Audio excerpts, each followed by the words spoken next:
সামনে উৎসবের মরশুম, তার আগে চিনির দাম বাড়ছে হু হু করে। কলকাতায় গত এক সপ্তাহে চিনির দাম বেড়েছে কেজি প্রতি 12 টাকারও বেশি। আর এ নিয়ে গত 3 মাসে চিনির দাম বেড়েছে 20 টাকার বেশি। চিনির দাম বাড়ছে, বহু খাদ্য সামগ্রীর দাম বাড়বে, যার মধ্যে প্রধানত মিষ্টি জাতীয় খাবারের দাম বাড়তে পারে, তেমনটাই কিন্তু আশঙ্কা।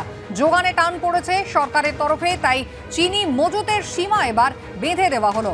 বিদেশ থেকে আমদানি করা চিনির পরিমাণ বাড়ানোর নির্দেশ দিয়েছে কেন্দ্র সরকার।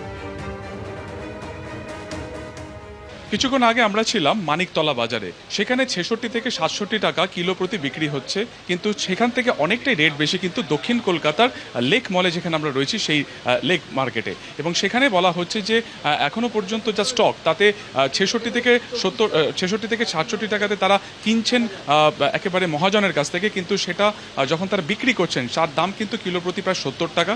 এবং এই ঊর্ধ্বসীমা শেষমেশ চিনির ক্ষেত্রে কোথায় গিয়ে ঠেকবে এটা নিয়ে কিন্তু উঠছে প্রশ্ন। স্বাভাবিকভাবে নাবিশ্বাস উঠছে কিন্তু সাধারণ ক্রেতাদের। ক্যামেরায় অভিজিৎ দত্তের সঙ্গে সুকান্ত মুখোপাধ্যায়, এবিপি আনন্দ, লেক।